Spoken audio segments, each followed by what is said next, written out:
우리가 이제 지난주에 요 본문을 통해서 말씀드렸던 게 6월절이 굉장히 중요한데 6월절에 가장 메인되는 사건인 그 집 대문 문설주와 임방의 피를 바르는 그 뒤에 후속 조치에 대한 명령이 더 많다 그랬습니다. 이것이 바로 우리가 구원받은 뒤에 우리 삶에 대한 분량이나 질이 하나님이 원하시는 요구하는 삶이 우리에게 더 크다는 것을 말씀드렸습니다.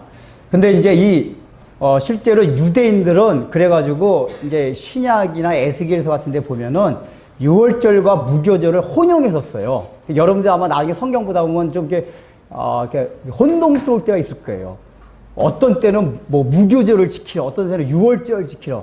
왜냐하면 유대인의 의식 자체에 이미 6월절과 무교절은 이렇게 하나로 돼 있는 거예요. 이 얘기가 뭐냐? 이게 구원적으로 설명을 한다면은 우리가 처음에 예수 그리스도를 받아들여서 예수님을 영접해서 예수를 믿는 사건과 예수를 믿은 이후에 하나님 말씀대로 순종하면서 살아가는 삶 자체가 분리된 게 아니라 하나다. 반드시 구원받은 사람은 그렇게 가게 돼 있다. 이걸 말해주는 겁니다. 근데 이제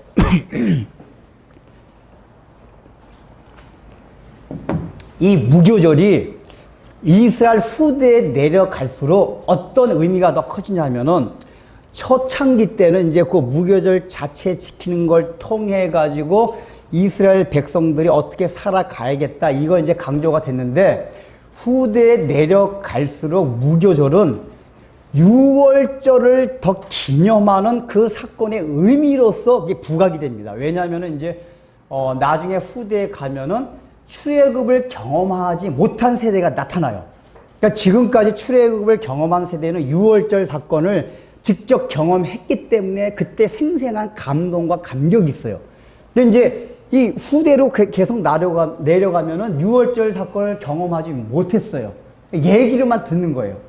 그래서 이 무교절 7일 동안의 무교병을 먹는 그 무교절을 지킴으로써 이스라엘 그 자손들이 6월절에 어떤 사건이 있었다는 걸 얘기해 주는 거예요.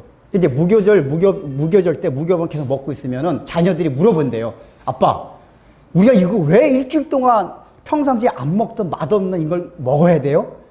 그러면 그 아비들이 모든 이스라엘 자손들한테 가르쳐 주는 거예요. 얘야, 너는 그걸 경험하지 못했지만은 우리가 원래는 이렇게 가나안 땅에 와서 사는 게 아니라 원래는 저 애굽에서 노예로 그렇게 우리가 고생하면서 살고 있었다. 그렇게 죽음과 같은 노예 가운데서 이제 하나님께서 모세를 통해서 우리를 인도해 내셨다. 그 인도해 내시는 그 사건, 6월절 날 그 사건을 쫙 설명해 준다는 거예요. 그래서 그 무교병 쓴 걸 먹으면서 우리가 지금은 이렇게 풍요롭게 잘 살고 있지만은 얼마나 애굽 땅에 있을 때는 고난과 쓴 나물, 너희가 지금 무교병을 먹는 것 같은 그런 쓴 나물과 같은 인생을 살았는지 아느냐 하면서 풍요로운 삶에 익숙하지 말고 그 하나님의 은혜를 원래 이렇게 우리가 죽을 가운데 노예 가운데 있었는데 이렇게 우리가 하나님의 은혜로 살아나왔다 하는 거를 자손들한테 가르쳐 준대요. 그렇게 가르쳐 주면서 그 자손들은 우리가 이렇게 가나안 땅에 사는 것이 그대로 그냥 이루어진 게 아니라 원래 저 애굽에서 그 죽음과 고난 그 노예로 있다가 그 6월절 그 1월 14일 날 밤 그 사건을 통해서 이렇게 우리가 구원을 받았구나 하는 걸 아이들이 각인하는 거예요. 그러니까 결국은 무교절을 통해서 뭐를 각인해요? 6월절 사건을 각인하는 거예요. 6월절 사건을. 그러니까 이게 직접 경험한 사람들은 그래도 살아있을 동안에 워낙에 6월절 사건이 일생일대 큰 사건이기 때문에 계속 기억이 나요. 근데 이걸 직접 경험하지 못한 세대들은 가면 갈수록 희미해져요. 근데 이게 일주일 동안 계속해서 쓴 나물을 먹게 되면 애들이 궁금해진단 말이에요. 그런 걸 통해서 현장 교육을 시키는 거예요. 그러니까 애들이 물어보고, 그럼 6월절 사건이 이런 거였다. 그래서 넌 그 쓴 것을 먹으면서 그때의 고난을 우리가 원래 있었던 그 자리가 어떤 자리였는지 그걸 생각하라. 그래서 그 아이들로 하여금 6월절의 의미가 더 크게 부각되는 겁니다. 그러니까 결국은 무교절은 6월절 사건의 후속 조치로서도 중요한 거지만은 그 역으로 동시에 6월절 사건이 없으면은 무교절이 아무 의미가 없고 또 무교절을 지키는 걸 통해서 유월절 사건의 의미와 그 감동과 감격이 더 생생하게 다가오는 거예요. 이걸 우리 구원적으로 설명한다면 뭐냐면은 우리가 신앙생활 처음 할 때 예수님을 영접했습니다. 그때 다 감격이 있어요. 구원의 감격, 첫사랑. 근데 이렇게 살아가다 보면 여러분 다 그거 잊어버리죠. 여러분들 지금 첫사랑의 감격이 있습니까? 예수 믿을 때 그 기쁨, 즐거움 이것들 지금 가지고 계세요? 그게 왜 없는지 아세요? 무교절의 절기를 지키지 않으면서 살아서 그게 없는 거예요. 이 얘기는 뭐냐? 내가 날마다 무교병을 먹는 그 삶을 살아갈 때의 유월절, 내가 구원받은 그 사건이 날마다 새롭게 다가온다 그 얘기예요. 이걸 조금 제가 이제 더 쉽게 표현하면은 여러분들이 죄와 싸우고 나를 부정하고 자아의 못된 것들을 죽이는 이 훈련을 날마다 하게 되잖아요. 그 어떤 현상이 일어나냐? 내 자신의 의지로 그걸 안 된다는 걸 알아요. 여러분 원수가 사람 되십니까? 자기 자존심을 건드릴 때 그 자존심 건드린 사람에 대해서 그냥 고맙습니다 그런 말이 나와요? 인간 본성적이 되질 않아요. 그러니까 우리가 하나님의 말씀을 지키려고 해도 내 의지와 힘으로 되지 않는 사실에 직면하게 됩니다. 그럴 때 어떤 마음이 든지 아세요? 그때 다시 한번 십자가의 은혜를 바라보게 되는 거예요. 주님, 내가 도저히 이렇게 말씀대로 살려고 하는데도 하나님 말씀대로 살지 못하겠습니다. 내 힘과 내 의지가 너무 약합니다. 그 마음이 나를 막 사로잡을 때 뭐가 보여지냐? 십자가에서 피 흘려 돌아가신 우리 예수님이 보여주는 거예요. 주님 감사합니다. 주님께서 그렇기 때문에 저를 위해서 십자가에 못 박혀 돌아가셨군요. 이 얘기는 뭐냐? 십자가에 못 박혀 돌아가신 은혜는 나를 처음에 지옥불 가운데서 구원해 주신 그 은혜뿐만 아니라 나를 날마다 죄악 가운데서 그 세력 가운데서 구원해 주시는 그 능력이 있다는 걸 바라보게 된다 그 얘기예요. 결국은 죄와 싸우는 이 삶이 우리에게 연속이 돼야지만이 처음 구원받은 사건, 이게 감격으로 쫙 이렇게 다가오는 거예요. 근데 우리가 그게 없어요. 왜 그러냐면 그런 게 없으면은 사람은 어느 쪽으로 빠지냐? 일상의 삶. 먹고 마시고 육신적으로 살아가는 모든 문제에 우리가 몰입을 하게 돼요. 몰입하게 될 때 절대로 처음에 예수를 믿을 때 받은 구원의 감격은 다 멀리 날아가게 됩니다. 잊어버려요. 그러니까 우리 뭐냐? 무교절. 지난주에 무교절 설명서였으니까 무교절을 지켜야지만이 유월절 사건의 의미도 더 깊이 각인된다 그 얘기예요. 우리의 신앙의 모든 원동력은 십자가의 처음부터 끝까지 십자가의 은혜입니다. 또 구원의 감격이에요. 이게 있어야지만 신앙생활이 유지가 돼요. 그런데 사실은 그래서 그러니까 더 중요한 건 뭐죠? 사실은 무교절이 아니라 유월절이 사실은 더 중요한 거예요. 이게 본질에 따져서는 유월절 사건이 없으면 무교절 사건이 없단 말이에요. 근데 지난주에 제가 왜 무교절부터 말씀드렸냐 하면은 지지난주에 현재 시제 구원, 이제 다른 말로 하면 성화에 관한 그걸 했기 때문에 그거에 이제 이어지는 이 관계상 무교절부터 말씀을 드린 거예요. 근데 오늘은 그 무교절이 있게 한 더 중요한 유월절에 대해서 이제 말씀을 드리고자 합니다. 지난주에 누가 그걸 물어보더라고요. 목사님, 근데 유월절 이거 어린 양이 왜 예수님의 피예요? 교회를 오래 다니신 분들은 이게 당연한 얘기 들려오겠지만은, 내가 생각해서 교회를 처음 나오거나 신앙을 처음 시작한 사람은, 이 사건이 왜 예수님이 피 흘린 거예요? 라고 물어볼 수 있을 것 같긴 해요. 그래서 이제 대부분은 그런 의문을 갖지 않겠지만은, 이제 혹시 그런 사람을 위해서 말씀드린다면은, 구약 성경은 신약 성경의 모형이에요. 그러니까 하나님께서 이스라엘, 이 유대인이라는 특별한 어떤 이스라엘 민족을 택해가지고 그 사람들 역사를 섭리한 거는 믿는 구원의 진리를 설명해주기 위해서 한 민족을 택해가지고 그 한 민족에 한해서는 구원의 진리와 구원의 원리를 설명해주기 위해서 특별히 섭리를 하셨어요. 그러니까 이스라엘이라는 나라의 역사는 일반 나라의 역사와는 좀 다른 개념으로 봐야 돼요. 영적인 의미를 부여하기 위해서 그 역사에 이렇게 하나님이 인도하셨단 말이에요. 그래서 예수님께서 오셔가지고 무슨 말씀하셨냐면은 너희가 구약 성경을 보거니와 그 구약 성경은 모든 것이 다 나에 대해서 증거하는 것이라고 예수님 당신 스스로가 말씀을 하셨어요. 그리고 그 뒤에 모든 사도들이 이 유월절 어린 양을 바로 십자가에 피 흘려 돌아가신 예수님이라고 해석을 설명을 해줬어요. 예수님의 제자들이. 예수님도 그렇게 말씀하셨고. 그래서 우리는 출애굽의 이 사건이 유월절 어린 양이 바로 예수님이다 하는 거를 말씀을 드리는 거예요. 비약해서 말씀. 이게 비약하는 거 아니에요? 비약하는 거 아니에요? 그러더라고. 비약하는 게 아니라 예수님이 이렇게 말씀하셨어요. 자, 그래서 이제 잘 알다시피 이제 이 유월절 사건은 애굽의 노예로 있던 이스라엘 백성들이 이제 그 죽음에서 벗어나는 가장 이제 그것을 기념하는 절기입니다. 그런데 오늘 이 성경 본문을 보면은 유월절 사건에 특이한 거 세 가지가 있습니다. 첫 번째는 가장 중요한 게 문설주와 임방에 피를 바르는 겁니다. 근데 여러분들 대문이 무슨 역할을 하는 겁니까? 그 집에 들어오는 입구예요. 그러니까 꼭 왜 피를 집 안에 들어와서 뭐 마루나 거실 이런 데 안 바르고 굳이 들어오는 입구에다 발랐느냐 그 얘기예요. 그러니까 이 집이라는 거 뭘 의미하냐 하면은 우리 인격체, 우리 사람 중에서 뭘 얘기하는 겁니까? 우리 마음을 얘기해, 마음을. 그러니까 마음이 우리 인격체의 중심 요소다 그거예요. 그러니까 마음을 통해서 모든 게 다 들어오게 돼 있다 그 얘기예요. 이 얘기는 뭐냐면은 그 십자가에 흘린 피를 우리 마음에 인치라 그 얘기입니다. 근데 여러분들 여기서 지금 몇 군데 발라라고 그랬죠? 문설주, 양쪽에 문설주와 위에 임방에다 세 군데에다 발라라고 했어요. 그리고 원래 대문을 만들면은 아래 임방, 우리 이제 우리말로 일명 문지방, 대문 지방. 그 문지방도 있는데 문지방에는 바르란 말을 안 하시고 이렇게 옆에 기둥과 임방에다만 바르라 그랬어요. 이게 의미가 있어요. 신약적으로 보면.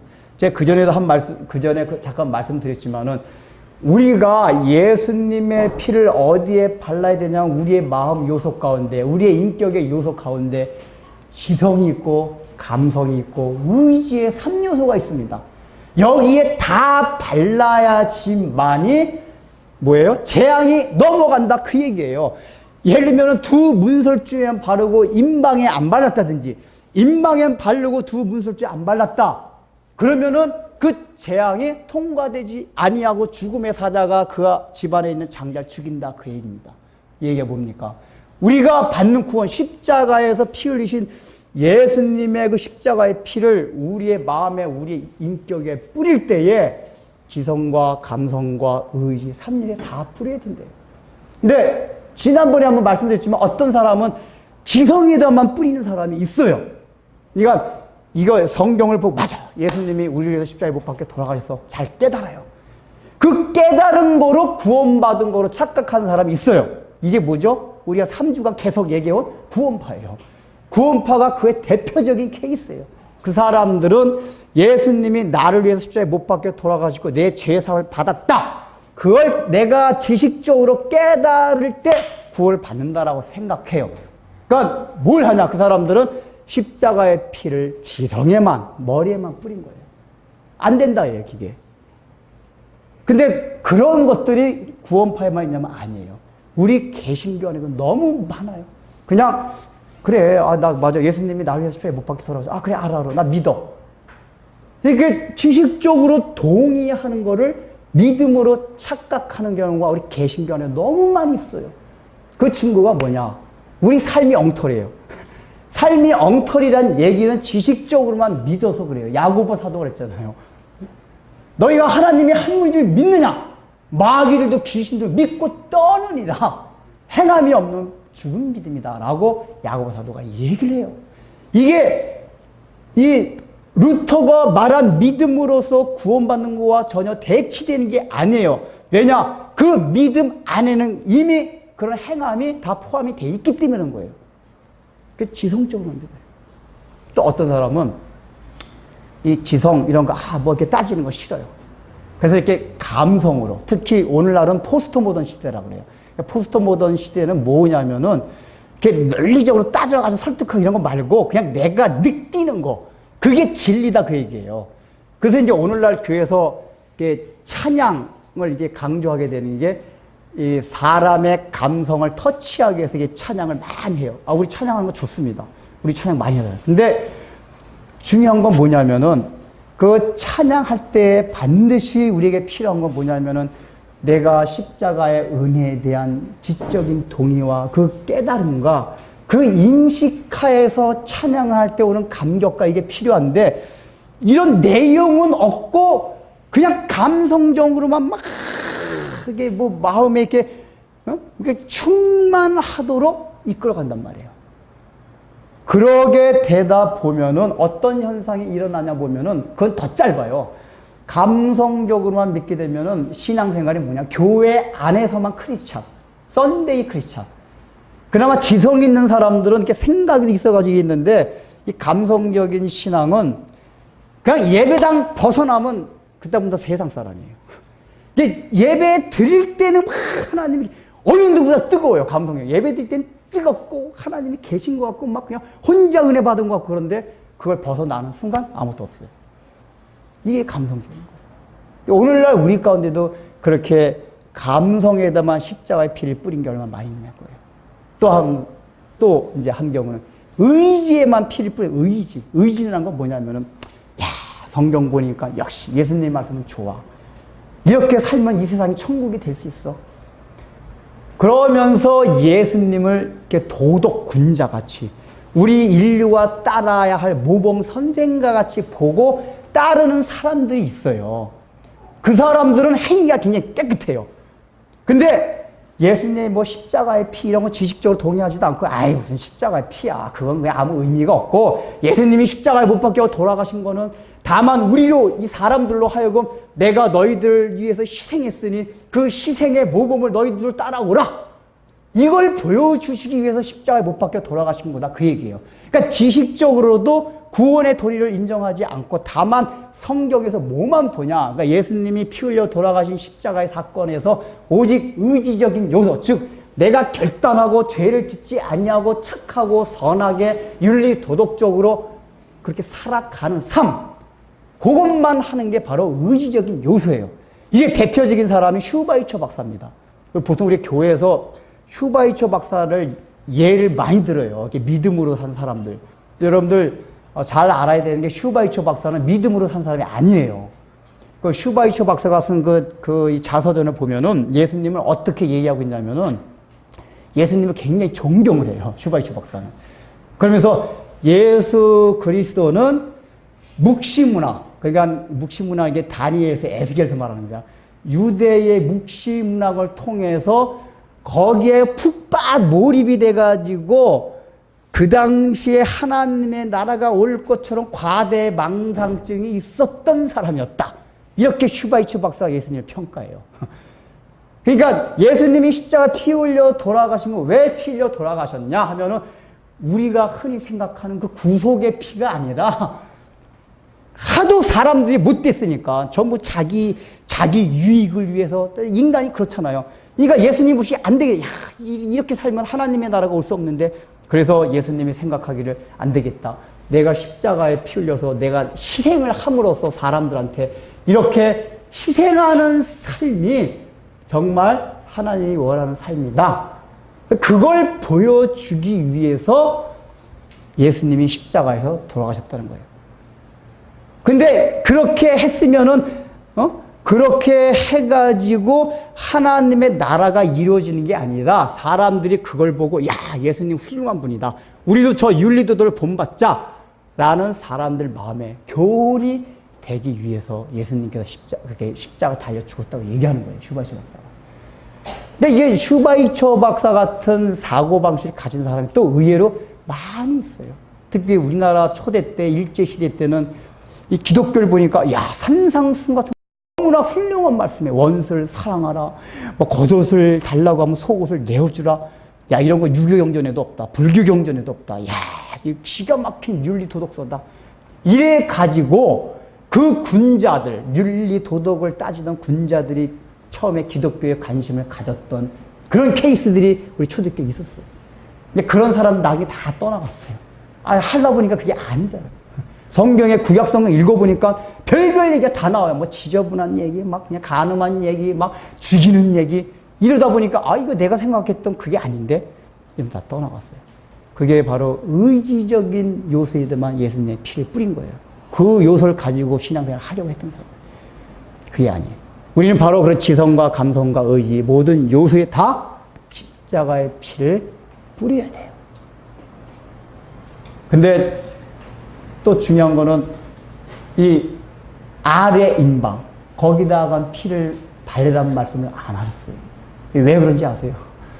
만약에 아래 임방, 문지방에다 피를 발라놓으면 사람들이 들락날락 밟을 수가 있단 말이에요. 그 피를 밟지 아니하기 위해서 아래쪽 밟지 말라고 했어요. 여러분 히브리서 10장 29절 한번 볼까요? 히브리서 10장 29절. 히브리서 10장 29절.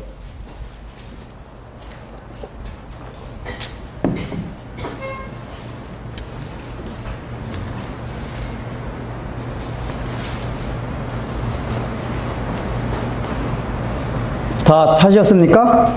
네, 한번 10장 29절 같이 읽겠습니다. 시작. 하물며 하나님의 아들을 짓밟고 자기를 거룩하게 한 언약의 피를 부정한 것으로 여기고 은혜의 성령을 욕되게 하는 자가 당연히 받을 형벌은 얼마나 더 무겁겠느냐. 너희는 생각하라. 자, 여기 뭐라고 나왔죠? 하나님의 아들을 짓밟고 자기를 거룩해 한 언약의 피를 부정한 것을 하는 자는 그 사람이 받을 형벌이 얼마나 크냐. 이 얘기는 이제 이 히브리서 이 전체 흐름이 뭐냐면은 한 번 비침을 받고 그 비침 가운데서 다시 타락한 자들은 하나님의 은혜가 다시 거할 수 없다는 내용이 계속해서 나옵니다. 그래서 이제 알미니안 주의자들은 이 구절을 통해서 한 번 구원받은 결인거리를 부인해요. 근데 이 말씀은 결인거리에 대한 부인이 아니라 실제로 예수님의 십자가의 피를 뿌린 사람들은 절대적으로 뭐예요?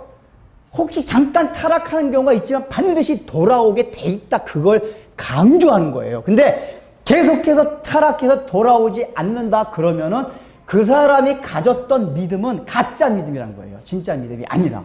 그러니까 오늘 이 10장 29절에서 말씀이 뭐냐 하면은 여기서 이미 예수님이 이게 언약의 피로 거룩함을 받은 자, 이 얘기가 뭐죠? 예수님을 믿은 사람이에요. 믿은 사람. 믿은 사람인데 믿고 나서 그 피를 짓밟는다는 얘기가 뭡니까? 피를 짓밟는다는 얘기가? 여러분, 언약의 피를 짓밟는다는 얘기가 뭐죠? 언약의 피는 뭡니까? 우리를 죄악에서 속힐 뿐만 아니라 우리의 죄악을 날마다 깨끗게 해가는 그러한 게 언약의 피예요. 근데 짓밟는다는 얘기는 뭐냐면 나 이제 구원받았으니까 아무렇게나 살아도 돼. 그러니까 이 당시에 히브리서를 쓸 그 당시에 사회에 어떤 풍조가 있었냐면 영지주의, 이게 이제 영지주의가 사실 구원파의 원류인데 영지주의자라고 해가지고 도덕 폐기론자들이 있었어요. 도덕 폐기. 우린 구원받았기 때문에 아무렇게나 살아도 돼. 이런 사람들이 있었어요. 그런 사람들 때문에 야고보 사도나 히브리서 기자들이 이 성경을 쓴 거예요. 너희가 예수 믿었다고 하면서 이제 예수님의 피로 구원받았으니까 아무렇게나 살아도 돼. 이게 바로 언약의 피를 짓밟는 행위란 말이에요. 그 대문에 문지방에다 피를 바르는 거, 문지방에다 피를 바르고 막 밟고 지나가는 행위란 말이에요. 이러면 절대 안 된다. 여기 뭐예요, 그거는? 그 받을 형벌을 생각하라. 지금 히브리서 10장 29절에 그걸 말씀을 했잖아요. 그걸 생각하라는 얘기예요. 근데 우리가 그거를 간과를 해요. 그래서 문지방에 바르지 않고 위에 임방과 이렇게 옆에만 다 발랐습니다.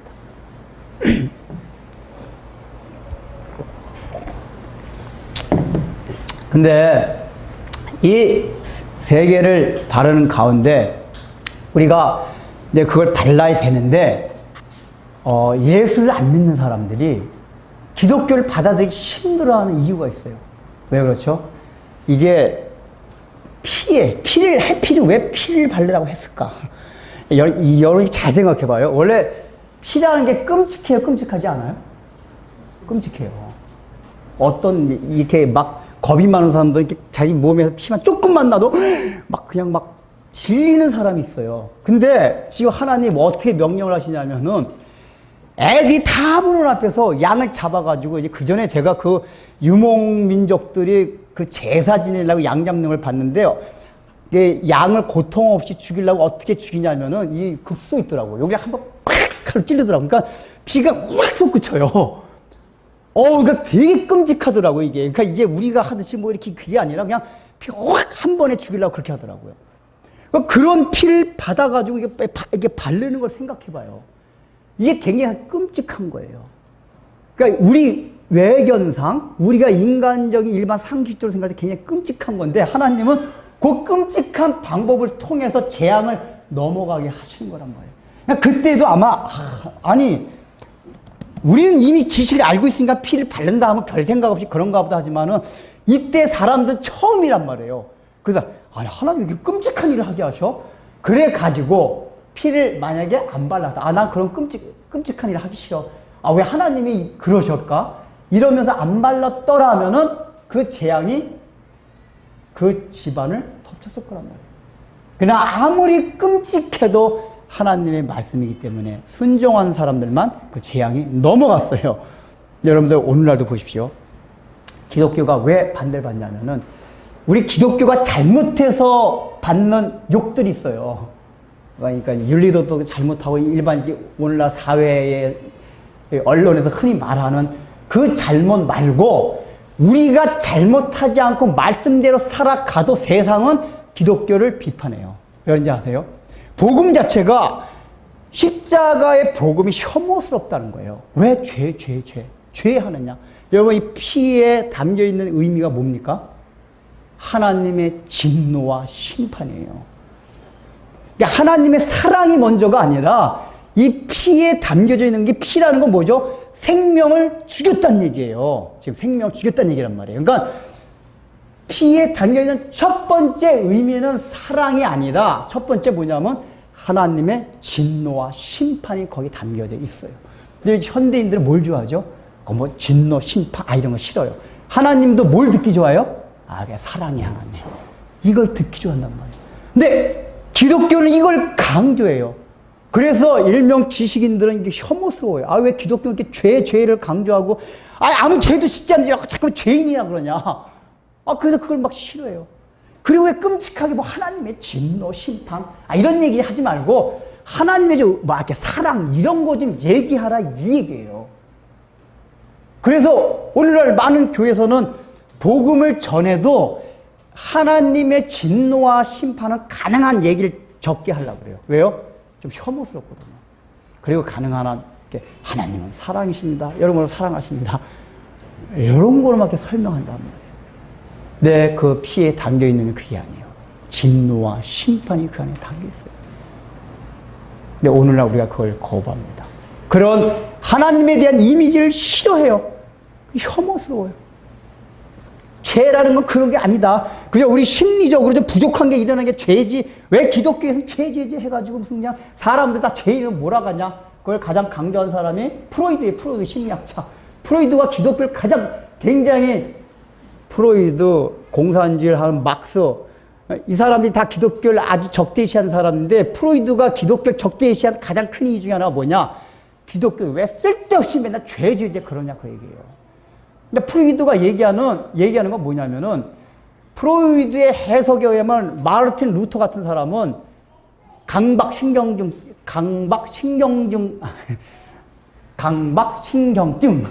잘하는 거예요. 강박신경증.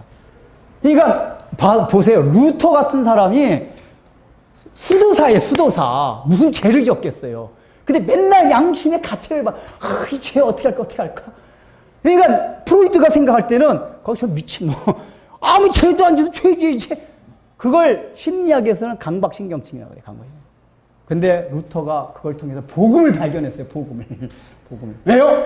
거기서 하나님의 진노와 심판이 어떻다는 걸 루터가 알게 됐단 말이에요.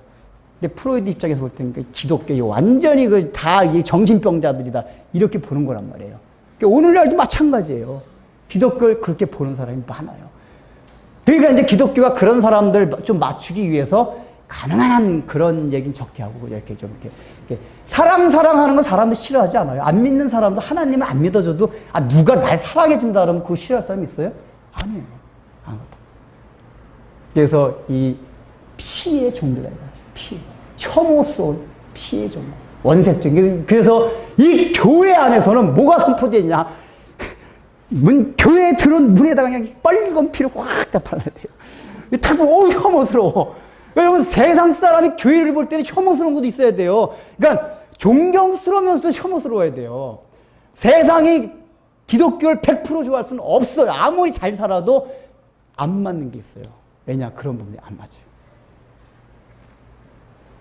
그래서 이제 세 번째는 뭐냐 하면은 첫 번째가 뭐죠? 피를 바르는데 이 세 군데 발랐고 그다음 이 피 자체가 굉장히 혐오스러운 걸 바르게 했다. 피에 담겨 있는 게 바로 진노와 심판의 의미였다는 거예요.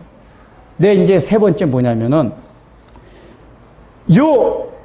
그 피를 빼낼 양을 잡기 위해서 1월 14일 날 잡는데 1월 14일 날 양을 잡은 게 아니라 그 잡을 양을 나흘 전에 미리 집안에 갖다 두라고 했어요. 그러니까 흠없고 순전한 어린 양이나 염소를 집안에 나흘 전에 미리 갖다 놔라. 그래서 나흘 후, 그러니까 1월 10일 날 갖다 놓고 나흘 후에 그 양을 잡으라고 얘기를 하는 거예요. 여러 사람 보이는 데서. 자, 여러분들 왜 하나님이 이렇게 명령했을까요? 잘 생각해 보세요. 지금 그 고대 그 이집트 가옥 구조는 우리가 따로 있고 그런 게 아니래요. 그냥 사람 여기 왜냐하면 이제 그 침대 같은 게 사람 여기 살고 있고 저 한켠에 양이 있고 막 그런단 말이에요. 그냥 양이 있고 우리가 저 멀리 따로 있고 그런 게 아니에요. 그 집안에 둔다는 얘기는. 그러면은 양이 계속 어떻게 하고 있겠죠? 매 울고 있어요. 뭔가 이렇게 애처로우듯이 계속 사이가 묶여 있는 거란 말이에요. 그럼 그 집안의 아이들이 물어본다. 아빠, 근데 왜 저 양을 집안에 자꾸 이렇게 놔뒀어요? 저 바깥에서 기르는 양을 왜 집안에 놔뒀어요? 아이들이 물어봐요. 그럼 아버지가 얘기하죠. 얘들아, 지금 우리가 애굽에서 노예로 있지 않니? 근데 하나님께서 우리를 이제 사랑하셔서 우리 민족을 여기서 탈출시켜 가신단다. 그런데 저 바로 왕이 허락을 해주지 않아가지고 하나님께서 모든 애굽 안에 있는 장자, 첫 새끼 다 죽이신단다. 근데 그걸 피하기 위해서는 저 양을 나중에 4일 후에 저걸 잡아가지고 저 피를 내가지고 피를 문에다 바르면은 너가 죽지 않아. 그러니까 특별히 거기서 장자가 있을 거야. 장자, 애들 중에서. 특별히 성찬아, 너가 여기 장자, 저구나, 응준아, 제가 장자야. 여기 막내, 응준아, 너 장자잖아.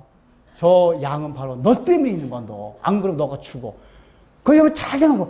이 장자 아이가 얼마나 4일 동안 맨날 그 양이 옆에서 울고 있고 아빠 물어보면 그 대답을 해준단 말이에요. 그러면 이 아이는 저 양이 나 때문에 있는 거구나. 이제 나흘 후면 저 양이 나 때문에 피를 흘리겠구나. 이걸 나흘 동안 계속해서 생각하는 거예요. 왜냐, 자기가 죽는다니까. 이거 죽는다는 게 얼마나 무서워요. 너가 죽을 거야. 너가 죽는데 저 양이 저 맹맹 울고 있는 저 양이 대신 죽고 그 피를 바르면 너가 살아나는 거야. 이 얘기를 들으면서 이 장자 아이가 생각하고 도대체가 왜 저 양이 나 때문에 죽는 걸까? 그러면서 이제 2월 14일이 됐어요. 그때 하나님 뭐라고 말씀하시냐면 양을 잡는데 어른이 와서 딱 잡으라는 얘기가 아니라 온 가족, 회중이 다 모여서 양을 잡으라 그래요. 자, 우리가 30대 생각할 때는 교육적으로 아이들 앞에서 여보 칼을 푹 찔러가지고 피가 확 솟는 거를 보이는 게 좋아요? 안 보이는 게 좋아요? 안 보이는 게 좋죠, 교육적으로는. 근데 하나님 뭐라고 명령하시냐면 가족이 다, 애들도 다 집합 모이게 해가지고 양을 잡으라는 거예요. 그럼 특별히 장자 대나도 탁, 제가 볼 때 장자 대나 맨 앞에 있을 것 같아요. 맨 앞에서 아버지가 그 양을 그래서 확 찌르는 거 볼 거예요. 그때 피가 확 솟구쳐요. 그때 그 장자가 어떤 마음이 들겠어요? 그래서 그 피를 바르고 난 다음에 저 피를 바른 것 때문에 우리가 내 장자가 우리 집에 있는 첫 새끼들이 다 살아났구나. 그 감격이 더 넘쳐난다 그 얘기예요. 그러니까 4일의 나흘의 과정이 없이 그냥 띡 바로 이어시다 바로 잡는 것보다 계속해서 그 생각을 하고 이 양이 왜 죽어가느냐. 그리고 고민하고 야 저게 죽는 것 때문에 내가 살아나는구나. 우리 가족이 살아나는구나. 이걸 나흘 동안 계속해서 생각하다가 2월 14일 날 그 사건을 딱 대할 때에 그 감격이 놀라운가, 그러니까 끔찍한가 또 동시에 그 감격이 넘쳐난다. 그 얘기예요. 그거를 하나님께서 하시기 위해서 나흘 전에 양을 미리 집안에 두게 하셨다면. 이게 왜 중요한지 아세요? 그 양을 미리 그 집안에 둬서 울음소리를 내게 하고 처절한 모습을 보이게 한 거는 그 이스라엘 백성들로 하여금 너희가 그 이 재앙 가운데서 장자가 죽지 않고 살아난다는 그 사건 자체가 얼마나 큰 사건인지를 보여주기 시청각 교육이에요. 시청각 교육. 예. 보여줍니다. 여러분 이게 오늘날 보십시오. 오늘날 보면은 똑같이 예수를 믿는데 구원의 감격이 다 달라요. 분명히 예수님을 영접 다 했다 그래요. 근데 여러분 그렇게 느끼지 않으세요? 분명히 예수님을 영접했는데 어떤 사람은 하나님 정말 감사합니다. 이렇게 울면서 막 회심 체험하는 사람이 있어요. 근데 어떤 사람은 뭐 이렇게 예수님 날 영접해 예수님 감사합니다. 분명히 그 정도의 차이가 있어요. 왜 그런지 아세요? 이 구원의 감격의 차이는 왜 나냐면은 내가 예수님을 영접하기 전에 나흘 동안에 그 양을 보면서 고민하고 저 양이 왜 죽냐? 과연 재앙이라는 게 무엇인가? 내가 살아난 게 무엇인가? 여기에 대한 깊은 고민이 없이 예수님을 영접하게 되는 감격이 별로 없어요. 근데 도대체 죄가 무엇이냐? 왜 장자가 죽는 것이냐? 도대체 하나님의 심판과 죄와 진노라는 게 무엇인가? 이거를 깊이 생각하고 숙고하는 가운데 예수님을 영접하게 되면 구원의 감격이 넘쳐요. 왜 그런지 아세요? 그게 여러분들 우리 아셔야 될 게 뭐냐면 구원은 어디부터 시작해야 되냐면 지옥서부터 시작되는 거예요. 내가 지옥불 가운데서 구원받았다! 이거예요. 그러니까 우리의 삶이 조금 행복해지기 위해서 예수 믿는 게 아니에요, 여러분들. 그 끔찍한 지옥 형벌 가운데서 내가 구원받았다. 이거하고 나의 삶 가운데 내가 좀 더 행복해지기 위해서, 내가 형통해지기 위해서, 나의 삶에 있어서 힐링, 좀 이렇게 쉼과 평안함과, 그래서 종교 하나 가져야 평안함이 있지. 이 험난한 세상, 그래서 신을 하나 믿고.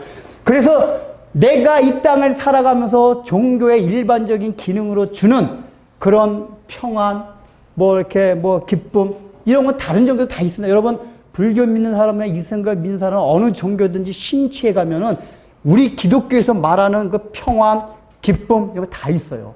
기독교만 있는 게 아니에요. 그거 아셔야 돼요.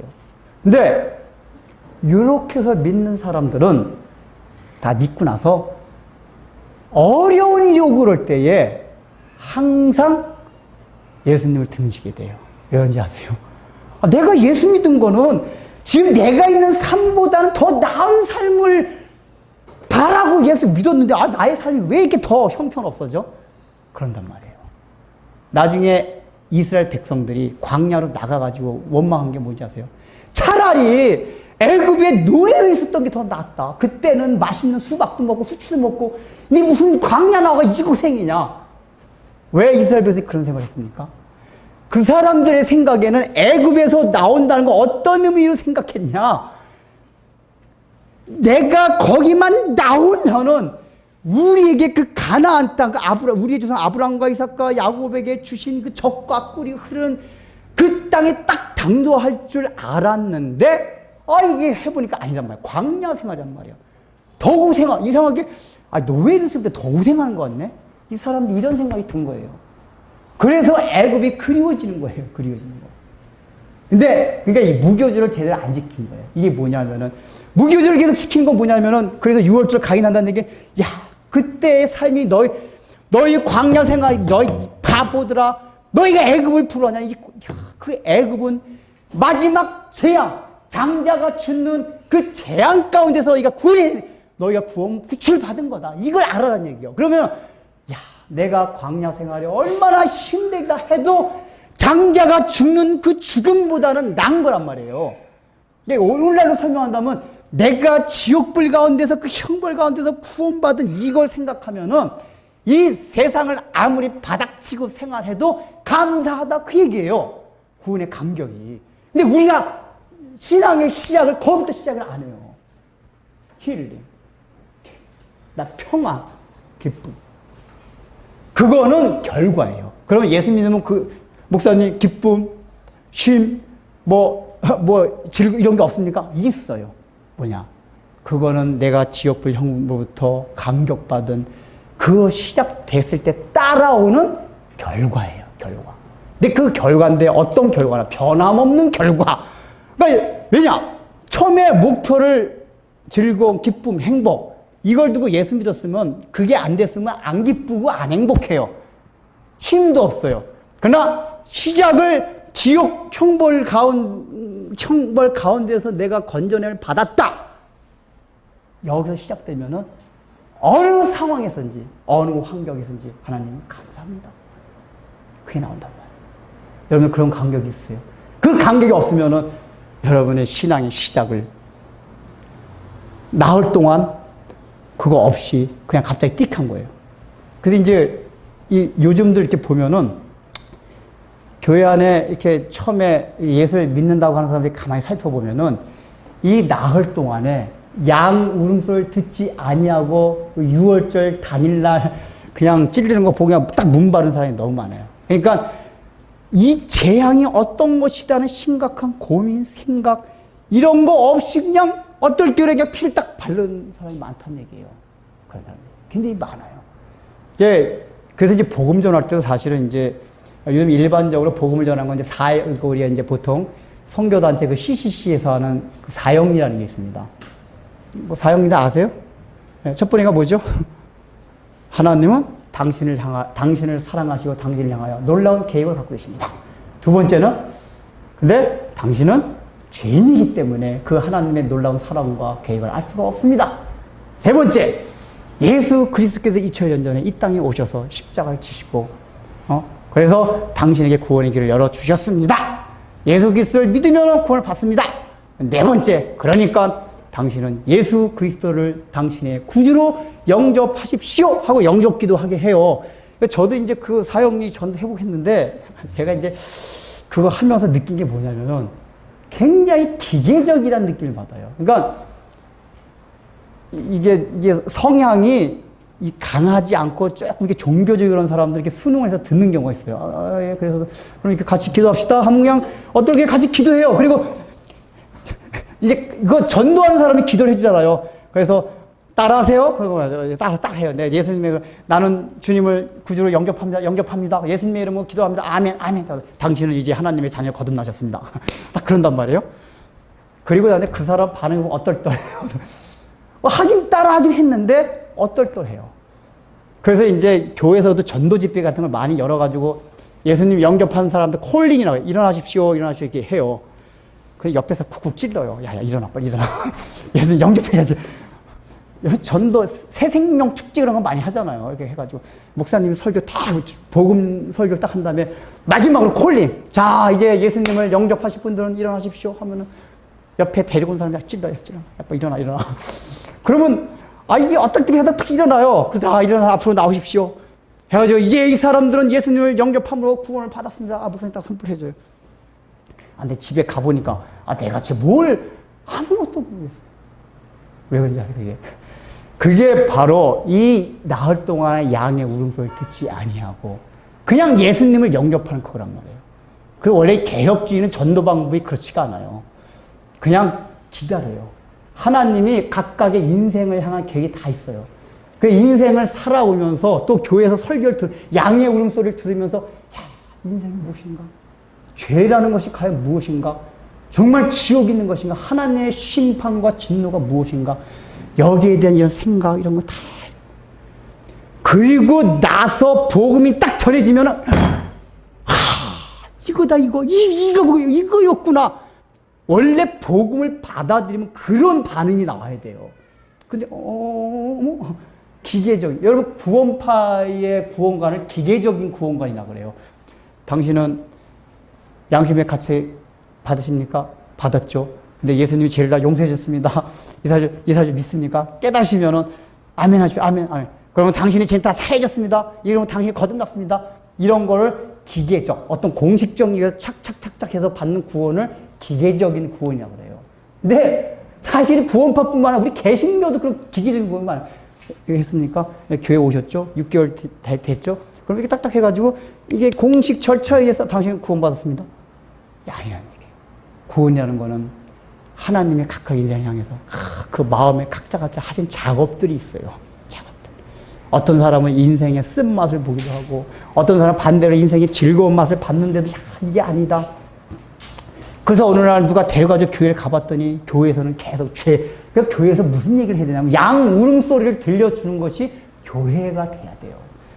교회에서 여러분 행복해질 수 있습니다. 건강한 복음 이런 거 말해주는 게 아니라 이 양 울음소리, 하나님의 심판과 진노가 무엇인지 이 교회에서는 이제 여러분들이 예수님을 영접하게 되면 왜 영접해야 되는지, 우리 인간이 어떤 죄인인지, 그 죄를 해결받지 않으면 어떤 지옥의 형벌이 기다리는지 이걸 말해주는 데가 교회란 말이에요. 양의 울음소리를 들려주는 거예요. 그러니까 교회에 왔다고 해가지고 다 구원받는 게 아니에요. 제가 지난주 설명드렸죠. 이게 9가지 재앙까지 뭐였죠? 고센 땅에 있기만 하면 재앙이 다 넘어갔어요. 재앙이 다 넘어갔는데 마지막 10번째 장자가 죽는 재앙만 고센 땅에 있어도 안 돼요. 뭘 해야 돼요? 자기 스스로가 대문에다 피를 발라야지만이 그 재앙이 넘어갔어요. 그러니까 9가지 재앙까지 뭐냐면은 어영봉 같이 교회 따라와서 내 부인이 나가니까 남편이 나가니까 교회 따라다니고 하다 보면은 하나님이 주시는 축복을 함께 받는 경우가 많이 있어요. 그러니까 그 집단 안에 있기 때문에 하나님이 주신 축복을 함께 누린 경우도 많이 있다니까요. 부인이 신앙생활 잘해가지고 그 덕에 부인이 하도 기도생활 잘하고 하니까 하나님 그 덕에 그 집안을 말하자면 재앙을 주지 않고 잘 대하는 경우도 있단 말이에요. 그 남편이나 자식이 아니에요. 그런 경우는 덩달아 복을 받는 거예요. 어떤 한 사람이 그 가정에서 또는 뭐 그 교회에서 이게 하고 있으면 그 사람 때문에 그 공동체 전체가 복을 받는 경우가 있어요. 근데 그것만은 그렇지 않아요. 마지막 장자가 죽는 재앙만은 그렇지 않다 그 얘기예요. 자기 개인이 피를 발라야 돼요. 교회 안에 있다고 되는 게 아니냐 그 얘기예요. 그러니까 저는 맨날 교회 안에 불신자 이런 얘기 많이 하는데, 근데 교회 안에 들어오는 건 굉장히 중요해요. 왜요? 교회 안에 있어야지 뭘 들을 수 있어요? 양의 울음소리를 들을 수 있어요. 저 양이 왜 울죠? 왜 울죠? 즉 피를 바를 수 있는 기회는 이 집안에 들어와 있어야 바를 기회가 많다 그 얘기예요. 목사님 이거 교회 나올 필요 없냐? 그게 아니에요. 교회 나와서 말씀을 계속 들어야 돼요. 어떤 말씀이요? 양의 울음소리. 저 양이 왜 죽어가냐? 마지막 너 나흘 후에 너가 죽을 건데 저 양이 죽어간다. 이 복음의 메시지를 계속해서 들어야 돼요. 네, 중요한 건 뭐냐? 오늘날에 이제 교회에서 가능한 한 이런 메시지를 많이, 교인들이 별로 그걸 안 좋아하니까 많이 안전한 것도 있지만은 또 왜 안전하냐면은 목사님 얘기 들어보면은 그런 얘기하면 교인들이 안 들어가요. 왜 안 들어가죠? 지금 사람들의 관심은 그런 거 별 관심이 없어요. 먹고 사는 문제에 관심이 많아요. 그러니까 신앙의 힘을 통해서도 내 먹고 사는 문제가 해결되는 쪽으로만 관심이 가지, 뭐 지옥의 형벌, 그런 건 그냥 나중 얘기고, 이렇단 말이에요. 그래서 우리의 삶의 분주함, 또 우리가 추구하는 그 세상적인 가치관들, 이런 거로 인해서 그 양의 울음소리가 안 들려요. 소음이 심한 거예요. 지금 집이 조용해야지 양 울음소리가 들리는데 그냥 집 안 바꾸면 시끄러워요. 그러니까 소음이 많으니까 그 양 울음소리가 안 들려요. 묻혀서 지나가 버려요. 오늘날의 우리가 그럴 수 있어요. 우리의 마음 안에 내 주변 환경과 상황들이 우리를 분주하게 몰아가요. 이 땅에서 먹고 살아가는 문제 때문에 몰입하게 만들어요. 이러다 보면은 어떤 영적인 진리에 대해서 이렇게 갈구하고 생각하고 없어져요, 여러분들. 없어져요. 거기까지 생각이 못 미쳐요. 뭔가 사람들이 양의 음성을 들을 수 있는 조용한 환경이 돼야지만 저 양이 왜 울지? 그러니까 교회 와서도 목사님이 저렇게 설교하는데 과연 지옥, 이 지옥 형벌, 그런 걸 이렇게 자꾸 생각도 하고 그러는 걸 통해 가지고 이제 어느 때 맞구나 이런 마음이 들어요. 근데 그런 마음들이 다 지금 이 세상에 매몰돼 가지고 시끄러운 이 세상의 소음 때문에 그걸 못 들어요. 못한다. 여러분 그렇지 않으세요? 이 십자가의 복음이 여러분 딱 쓸 때 이걸 들으면 들을수록 내가 자꾸만 그걸 생각하게 되는구나. 이래야 되는데 우리의 마음들이 다 떠나갈 때 여러분들이 지금 10년과 여러분 상황, 환경 가운데서 소음 소리들이 크지는 않습니까? 그 큰 소음들로 인해서 날마다 이 교회에서 선포되는 이 복음의 메시지들이 그걸로 인해서 내가 좀 더 인생을 영적인 진리에 대해서 뭔가 고민하고 갈급해하고 그러한 마음들이 안전하고 있지 않습니까? 그렇다면 우리는 다시 한번 생각해야 합니다. 좀 주변을 정리해야 돼요. 내가 나에게 양 울음소리를 못 듣게 하는 소음들을 창문을 닫든지 또 그 집안에 양 말고 다른 개구리 새끼가 있으면 그걸 다 치우든지 뭘 해야 돼요. 우리 마음껏 그 개구리에 온갖 다 들어서 막 다른 소리로 인해서 그걸 못 들게 만들어요. 이런 소음들이 여러분들을 주장하지 못하게 해야 됩니다. 그래서 여러분들이 진정으로 이 피를 바른 그 날, 하나님 감사합니다. 내가 죽을 것인데 저 양의 목에서 피가 솟는군요. 이런 구원의 감격, 기쁨. 이것이 우리에게 있을 때 진정으로 구원받는 삶의 그 성도로서 신앙이 시작되는 거예요. 이걸 명심해야 됩니다. 기도하겠습니다.